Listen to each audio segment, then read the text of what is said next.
네, 대구와 경북에서 코로나19 추가 확진자가 다수 확인이 됐습니다. 경북대병원 등 대구, 경북에서 판명된 환자 10명이 넘는다는 소식이 현재 들어와 있습니다. 네, 한편 29번과 30번에 이어서 31번 환자까지 이렇게 감염 경로를 알 수 없는 확진자가 잇따라 나오면서 지역사회 감염이 확산되는 게 아닌지 우려의 목소리가 더 커지고 있습니다. 관련 내용들 천은미 이대 목동병원 호흡기내과 교수와 함께 짚어보겠습니다. 네, 교수님 어서 오십시오. 예. 자, 교수님 들어오기 직전에 여러 가지 소식이 좀 들어와 있습니다. 시청자분들한테 좀 전달을 해드리고 계속 질문을 좀 들어보도록 하겠습니다. 먼저 대구 경북 지역에 확진자가 14명 정도 발생했다는 소식이 들어와 있고요. 지금 성동구에서도 확진자가 나왔습니다. 이른 78세 남성입니다. 해외 경력이 없다, 여행 경력이 없다 이런 소식이 들어와 있는데 계속해서 지금 전화에 들어오는 대로 이분들의 인적 사항이랄지 감염 경로가 나오는 대로 우리 시청자분들에 전달을 해드리도록 하고요. 일단 숫자가 10여 명이 넘은 걸로 대구 경북에서 나왔단 말이죠. 네. 이건 어떤 의미가 있는 겁니까? 이제 29번부터 저희가 지역사회에 감염을 의심을 했던 경우입니다. 그런데 걱정을 좀 했던 것은 지난 주말이었죠. 감염되신 분들이 연령이 높으신 분이세요. 그 말은 활동력이 많이 없는 연령층에서 감염이 됐다는 거는 무언가 활동력이 많은 젊은 층의 감염은 더 많을 거라는 거를 간접적으로 저희가 알 수 있습니다. 예. 그렇기 때문에 사실은 이번 주에 환자가 많이 늘 거라고 예측을 했었어요. 그랬더니 이제 경북에서 한 병원에서 많은 분이 나오셨고 또 대학병원이 지금 3개가 응급실이 폐쇄가 됐습니다. 그러면 문제는 응급실을 폐쇄하게 되면 응급실에 가는 많은 심장 질환이 있다든가 그런 환자들은 진료를 받을 수가 없기 때문에 2차적인 문제도 발생할 수 있고 또한 지금 경북이랑 서울에서 지금 나왔지만 아마 성동구요? 지금은 전국적인 전파를 저희가 고려를 해야 될 것 같습니다. 지금은 방역에 총력을 해야 되고 또 하나는 감염원, 외부에서 들어올 수 있는 그런 감염 전파를 차단해야 되기 때문에 지금이라도 많이 늦었지만 한시적으로 중국과 동남아시아의 여행 계획에 대해서만이라도 일시적인 입국 제한을 하는 것을 저는 꼭 필요하다고 생각합니다. 예, 31번 환자가 대구에서 처음으로 발생한 확진자였고 그 이후에 하루 만에 이렇게 대구 지역에서 14명의 추가 확진자가 발생을 한 겁니다. 그렇다면 이 31번 환자로부터 이게 전염이 됐다라고 또 저희가 좀 추측을 해봐야 되는 건지 어떻습니까? 그거는 추측을 할 수가 없습니다. 31번 환자분이 누군가의 전염이 됐을 것 같고 이 병원에 지금 확진되신 분들도 누군가의 전염이 됐죠. 그러니까 감염 경로, 역학조사가 안 되는 거기 때문에 지역사회 전파가 확실하다고 생각합니다. 아직까지 파악이 안 된다고 하죠. 연세가 있기 때문에 신용카드 사용 내역도 좀 많이 부족한 것 같고 현금으로 결제를 하시고 이동 동선도 지금 나오지 않은 상황이고 해외 여행 경력도 없고. 자, 그렇다면 어떻게 좀 이렇게 접촉자를 파악할 수 있는 겁니까? 지금 상황에서는. 사실 지역사회 전파에서 접촉자를 파악하고 감염 경로를 확인하는 건 굉장히 어렵습니다. 말 그대로 어떻게 감염이 된지를 모르기 때문에 지금은 우선 확진되시는 분들을 최대한 치료를 하고 그 사람들에 대한 확진자들에 대해서 저희가 이제 확인을 해야 될 것 같고요. 문제는 지금 이 숫자만이 아니라 앞으로 아마 전국적으로 환자가 많이 발생하고 할 거기 때문에 그렇다면은 후베이에서 문제가 됐던 게 환자가 한꺼번에 많이 늘면서 치료를 못 받았기 때문에 치사율이 높았거든요. 후베이성은 치사율이 거의 4% 정도였고 지금 어제 2월 17일 날 보고가 4만 4천 명 보고가 있었습니다. 거기에서 보면 후베이는 2.9%였고 그리고 다른 중국에는 0.4%예요. 그래서 평균 2.4%니까 다른 중국 지역의 치사율을 보면 0.4%가 맞을 것 같고요. 전 세계적으로 발생한 명이 아직 100여 명이었는데 4명 정도 0.4가 거의 맞을 것 같습니다. 평균적으로. 그렇다면은 국내도 그런 걸 고려해서 새로운 신약이 지금 중국에서 임상시험에 환자들이 사용을 하고 있거든요. 그런 약도 우리 국내에는 지금 빨리 구비를 해야 될 것 같습니다. 환자가 분명히 늘어날 거고 그런 환자에 대한 치료 방침이 지금 빨리 돼야 될 것 같습니다. 예. 교수님, 당국에서는 이게 지역 사회 감염이 아니라는 쪽으로 자꾸 이제 어제까지도 그랬잖아요. 그런데 이제 의사협회랄지면 이건 이 정도면 지역 사회 감염이다. 여기 우리 경보 단계도 좀 더 격상을 해야 돼 아니냐. 여러 가지 이야기가 나왔잖아요. 교수님 보시기에 어떻습니까? 이 판단에 대해서는? 저는 지난주부터 지역사회 감염이라고 생각을 했었고요. 지역사회 감염이 안 나오기가 굉장히 어려운 상황입니다. 왜냐하면 다른 나라는 다 나왔거든요.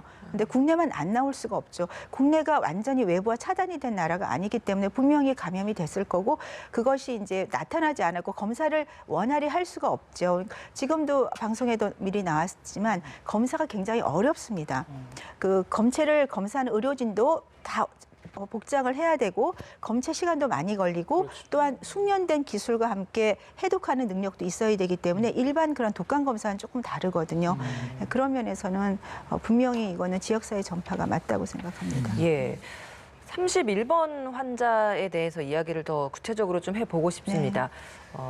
사실 이 환자가 병원에 입원을 했었고 17일까지 네. 입원을 했었는데 그 기간 동안 병원 측에서 한 2번 정도 코로나19 의심이 있기 때문에 좀 검사를 받기를 권했다라고 합니다. 근데 본인이 이걸 거부했다라고 하더라고요. 이 대목 좀 어떻게 보셨습니까? 네, 본인 입장에서는 해외 여행력도 없고 접촉자도 만나지 않았기 때문에 본인은 관계가 없다. 그리고 검사가 좀 복잡하지 않습니까? 보건소나 병원을 가야 되기 때문에 거부를 하셨는데 사실은 지금 현 시국은 지역적 전파가 다 된 상황이기 때문에 앞으로 만일에 의료진의 권고가 있다면은 예. 그거는 본인을 위해서도 꼭 검사를 받는 게 좋고 만일에 강제성이 없기 때문에 거부를 하시면 또 할 수는 없어요. 그렇기 때문에 국가에서 일시적이라도 검사에 대한 어떤 법령 제정 그런 게 좀 필요하지 않나 생각합니다. 예.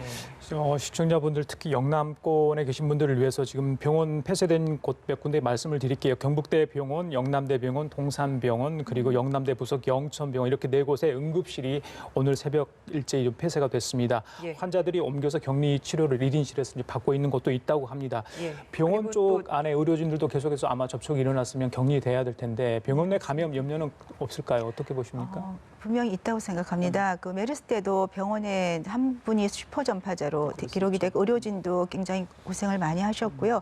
지금 의료진들이 문제가 이제 접촉자로 분류돼서 격리가 되시면 그분들을 치료하는 의료진들이기 때문에 환자들한테도 굉장히 지금 많은 타격이 갈 것 같고요.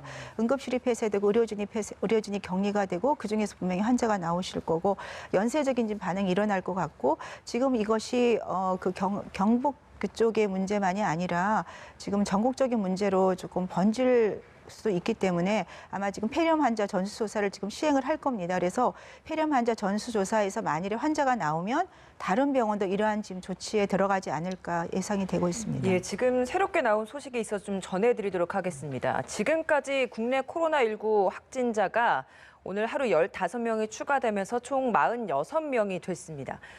대구와 경북에서 13명이 확진 판정을 받았고요. 서울 등지에서 2명이 추가 확진 판정을 받은 걸로 보입니다. 대구, 경북에서 확진 판정받은 13명 중에 10명은 31번 환자와 동일한 교회를 다니는 사람으로 파악이 됐고요. 1명은 병원 내 접촉자 그리고 다른 2명은 아직 연관성을 확인 중이라고 합니다. 또 서울 성동구에서 77세 한국인 남성 확진 판정을 받은 거고 또 다른 환자 1명은 20번 환자의 11살짜리 딸이 자가 격리 중에 확진 판정을 받았다라는 소식이 들어왔습니다. 예. 교회 쪽에 신도들하고 같이 예배를 2번인가 받다고 그러지 않습니까? 네. 그렇다면 지금 당장 나온 게 10명인데 검사를 계속하면 또 추가로 나올 수도 있다는 얘기입니까? 잠복기가 있기 때문에 충분히 좀 추 환자들이 나올 것 같습니다. 예. 하루에 지금 15명이군요. 예. 대구, 경북에서 13명인데 그중에 10명이 31번 환자와 동일한 교회를 네. 다녔다고 합니다. 그러니까 이 환자가 이번 기간 동안에도 외출을 좀 하면서 그 기간 동안 네. 교회를 다녔다고 하더라고요. 그렇죠. 그럼 감염력이 거기에서 있는 좀 감염이 상태. 됐다라고 네네. 볼 수 있겠죠. 교회이기 때문에 마스크를 안 쓴 분이 많았을 거고요. 찬송가를 부르거나 예배를 보시기 때문에 밀폐된 공간이지 않습니까? 예. 그러니까 굉장히 위험한 그런 좀 상황이었던 것 같고 앞으로 계속 관리가 필요할 것 같습니다. 확진자가 예. 분명히 늘 것 예, 같습니다. 교수님 그리고 20번째 환자의 딸 11세 네. 어린이가 확진된 게 처음이라고 그래요. 네, 예. 어린이는 노출이 좀 적었기 때문에 아직까지는 없었는데 이제 뭐 아무래도 긴밀하게 접촉을 한 관계니까 발생을 한 것 같고요.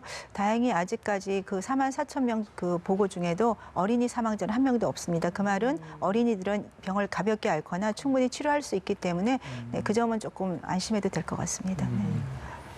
면역력이 뭐 다른 연세 드신 분보다는 네. 낫다. 지금 평균 연령을 보면요. 초반에는 50대가 좀 많았잖아요. 네네. 그런데 뭐 20대도 있었습니다만은.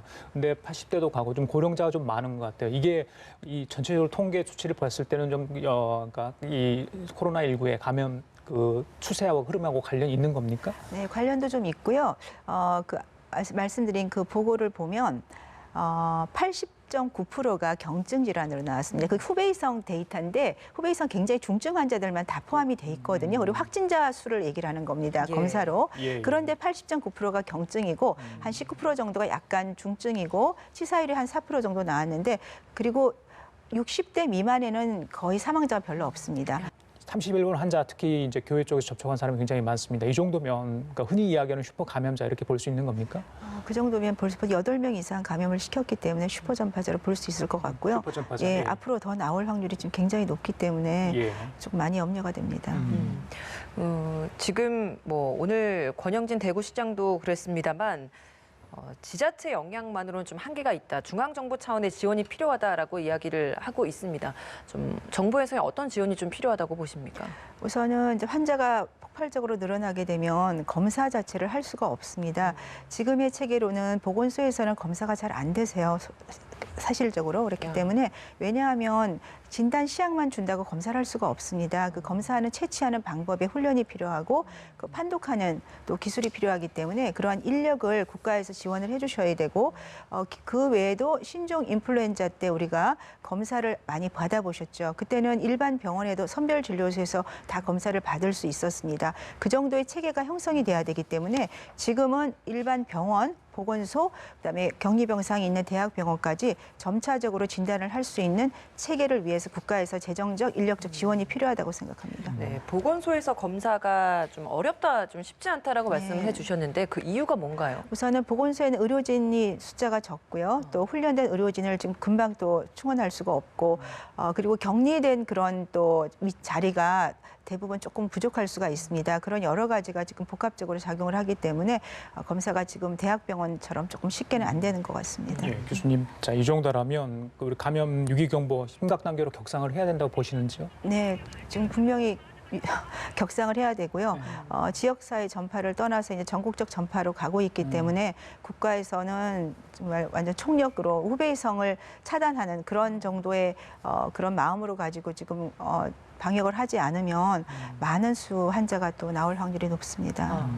지금 상황이 이렇다 보니까 이 TV를 시청하고 계신 시청자분들께서도 혹시나 나도 감염되지 않을까라는 걱정을 하는 분들도 많을 것 같습니다. 네, 때문에 주변에 있는 그 의료기관을 찾아서 검진을 받고자 하는 분들이 더 늘어날 것 같거든요. 네. 지금 가면 쉽게 좀 검사를 받을 수 있는 건지 내가 혹여나 감염이 됐다고 하더라도 잠복기라면 또 이게 또 안 나타나는 거 아닙니까? 네, 맞습니다. 지금은 이제 선별 진료소를 확인을 하실 수 있고요. 예. 선별 진료소와 격리병상이 있는 병원에 가시면 검사를 받을 수는 있지만 문제는 지금 본인이 원한다고 검사를 해줄 수는 없습니다. 의료진이 이분은 그런 위험을 갖고 있구나 하면 검사를 할 수 있지만 본인이 원할 때는 본인이 다 부담을 하셔야 됩니다. 금액을. 네, 그리고 또 말씀하신 대로 어떤 잠복기에 있거나 바이러스 증식이 적은 경우에는 검사가 음성이 나와요. 예를 들어서 그 처음에 알리신 중국 의사분이 6번째 만에 확진이 되셨습니다. 그만큼 이 검사가 바이러스 수라든지 검사 채취 방법에 따라서 조금 차이가 많이 있습니다. 그러면 내가 음성이 나왔다고 하더라도 좀 어느 정도 주기를 두고 이걸 또 저희가 좀 검사를 해야 되는 겁니까? 그러니까 이제 증상이 나타나면 물론 바로 가서 검사를 하시면 되겠지만 예. 이제 잠복기가 있거나 아예 바이러스가 적을 때는 사실 그 정해진 기간은 없습니다. 그래서 본인이 조금 증상이 있을 때 가시는 것이 그래도 검사를 받을 수 있을 것 같습니다. 정부가 예. 이것 때문에 지금 또 사례 정의를 또 새롭게 고친다고 했잖아요. 그러니까 새롭게 좀 변경된 사례 정의가 뭔가요, 그럼? 네. 사례 정의란 이제 지금 역학조사랑 검사 대상자를 정의하는 겁니다.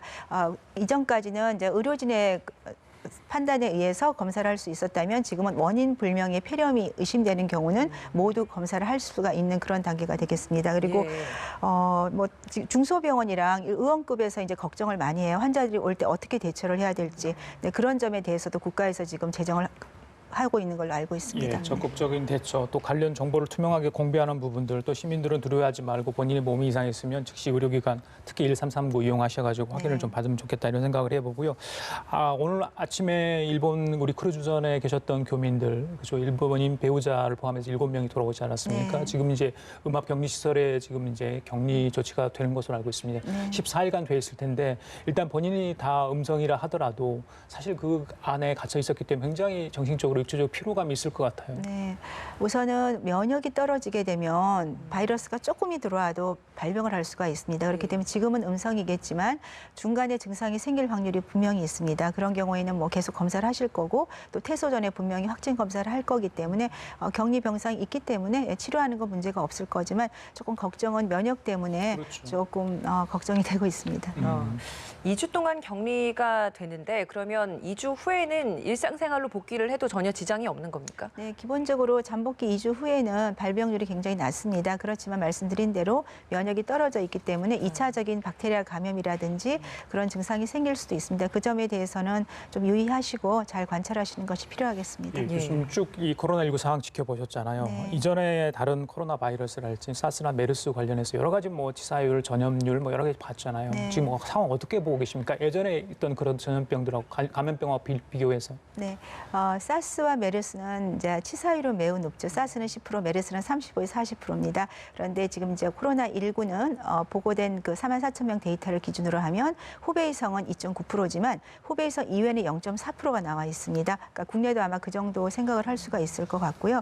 또 하나 특징은 뭐 그 연령이 높은 70대, 80대 이상이 치사율이 높아서 15%까지도 나오고 있고 또 심혈관 질환이나 당뇨병, 만성 호흡기 질환, 고혈압 환자들이 매우 치사율이 높고 아이들은 조금 면역이 좋아서 발병률이 낮다고 되어 있습니다. 예, 호흡기 내과 분야 전문가이시기 때문에 네. 지금 이게 호흡기 질환 중에 하나라고 볼 수 있는 거죠. 네, 보통의 우리가 쉽게 앓고 있는 뭐 감기, 독감 이런 것들도 사실 호흡기 질환과 관련이 있을 거라고 생각이 드는데 그런 것과 좀 비교를 해봤을 때 지금 이 신종 코로나19가 좀 어떤 좀 차이가 있는 겁니까? 일반 바이러스보다는 강하죠. 일반 감기 바이러스보다는 감기발 폐렴이 잘 안 오는데 폐렴이 빈도가 높고 독감보다도 증상은 약간 더 높은 것 같고요. 또 폐렴 빈도도 높습니다. 치사율도 독감 한 0.05%이기 때문에 그것보다는 좀 높지만 사스나 메르스보다는 확실히 낮다고 볼 수 있습니다. 독감처럼 이 계절적으로 나타나는, 주기적으로 나타나는 그런 감염병이 될 수도 있는 겁니까? 지금 만일에 전국적으로 전 세계적으로 퍼지게 된다면은 그 점도 아주 배제할 수는 없을 것 같습니다. 그러면 중요한 건 중국 상황이겠네요. 네, 중국 상황이 안정화되고 완전히 소멸이 된다면 그때는 뭐 문제가 없을 것 같습니다. 그러면 중국 전문가는 아직 뭐 절정이 아니라고 하는 것 같은데 맞습니까? 지금도 후베이성은 계속 증가를 하고 있고요. 숫자가 뭐 1,000명씩 나오고 있기 때문에 아직은 안정화 단계는 아니고 분명히 이 날씨가 좀 따뜻해지는 3, 4월이 돼야지만 절정에서 급감하는 시기가 올 것 같습니다. 그러면 이게 매년 반복될 수 있다라고 한다면 거기에 따른 백신이나 뭐 예방 접종도 좀 개발이 돼야 되는 거 아닌가요? 네, 지금 이제 개발을 하고 있는 거로 알고 있습니다. 그래서 그거는 시간이 보통 1년 이상 걸리고 임상 시험을 해야 되기 때문에 지금 당장 사용할 수는 없습니다. 중국인 아까 그러니까 유입을 아예 차단하는 방법, 그렇죠. 이제 그 지역을 좀 넓히는 입국 금지를 하는 이야기도 방금 하셨는데 중국인 유학생들이 많이 들어오잖아요. 물론 개강을 좀 2주 정도 늦추는 학교들이 대다수입니다만은 근데 워낙 숫자가 많아서 이들을 다 어떻게 진단하고 격리하는 데 한계가 있다고 합니다. 이 사람들에 대해서는 어떻게 좀 관리가 돼야 된다고 보시는지요? 네, 기숙사 격리할 수 있는 인원수가 제한이 돼 있기 때문에 나머지 분들은 본인들이 자가 격리를 하셔야 되는데 젊은 분들이 2주 동안 자가 격리가 어려울 것 같습니다. 그래서 말씀드린 대로 거기에 대한 철저한 감시 체계가 좀 필요하고 법령도 조금 필요할 것 같고요. 그리고 젊은 분들이라서 증상이 굉장히 경미할 수가 있습니다. 증상이 나타나도 그럴 경우에 본인들이 조금이라도 의심이 되면 검사를 받을 수 있게 아까 말한 선별 진료소랑 그런 의료 체계가 체계화되어야지만 증상이 생길 때 바로 받을 수 있을 것 같습니다. 그 대학들이 뭐 3월 16일이나 뭐 이 정도로 지금 개강을 좀 연기를 하고 있습니다. 초중고에서는 일부 뭐 연기를 했지만 그렇지 않은 학교들도 있는 걸로 알고 있는데 대구 지역만 놓고 봤어도 지금 시점으로부터 다수의 확진자가 발생을 했다고 한다면 개강 연기나 이런 부분 좀 어느 정도까지 더 저희가 좀 고려를 해봐야 된다고 보십니까? 개강을 지금 보통 한 2주 정도 연기한 걸로 알고 있는데 계속 막연하게 연기를 할 수는 없겠죠. 그렇죠. 그렇다면은 발생자가 많이 나타난 지역은 조금 더 온라인으로 수업을 받는다든지 그런 방법을 좀 강구를 하고 여러 가지 그 지역에 맞게 다각적으로 저희가 고려를 해봐야 될 것 같습니다. 네, 확진자가 늘면 자가 격리자도 좀 늘 것 같아요. 15번 환자 같은 경우는 이제 자가격리 중에 처제든 가족들과 식사를 했고 그래서 처제가 이제 감염되지 네. 않았습니까? 그 부분에 대해서 자가격리에 대해서 의무를 준수하지 않은 부분에 대해서 어떤 법적인 검토를 지금 당국에서 한다고 하는데 그래서 자가격리를 본인이 어떻게 좀 받았다면 어떤 행동을 해야 되고 또 의료기관에서는 그분한테 어떻게 좀 소상히 잘 설명을 해야 될 이게 좀 노력이 좀 필요할 것 같아요. 이제 인원이 점점 더 많아진다면요. 네. 자가격리라는 게 좀 양심에 맡기는 문제다 보니까 문제가 발생을 할 수가 있고 그래서 단순한 세금, 벌금 얼마를 가지고는 사실은 조금 제한이 어렵습니다. 그래서 법령을 조금 새로 임시적으로 제정하는 것이 필요하고요. 의료진 입장에서는 충분한 설명뿐 아니라 공식화된 안내문이나 통지서를 꼭 배부를 해주셔야 되고 적극적으로 전화 면담뿐 아니라 또 수시로 뭐 스마트폰을 통해서 확인을 한다든지 이런 시스템도 조금 개발을 하는 게 좋을 것 같습니다. 예. 지금 현재 그 교육부에서는 그 중국 유학생이나 관련된 학생들에 있어서는 학교 차원에서 직접 이런 학생들을 좀 관리를 해라라고 이야기를 했지 않습니까? 근데 네. 학교에서는 이 부분이 한계가 있다, 어렵다라고 이야기를 해요. 이 부분 좀 어떻게 보십니까? 맞습니다. 학교에서는 기숙사가 한계돼 있고 또 그 인력으로는 제한을 할 수가 없습니다. 국가에서 말씀드린 대로 그 수가 정말 많죠. 거의 예. 5만 7만 명 되는 그런 유학생들에 대해서 그렇지만 어떻게 하든지 인력을 충원해서라도 자가 능동감시를 2주간은 귀국한 후 2주간은 자가 격리를 하고 능동 감시를 할 수 있는 체계를 마련하는 건 국가의 책임이라고 생각합니다. 예, 알겠습니다. 코로나19 확진 관련해서 여러 가지 이야기 나눠봤습니다. 지금까지 천은미 이대 목동병원 호흡기내과 교수와 함께했습니다. 말씀 고맙습니다. 고맙습니다.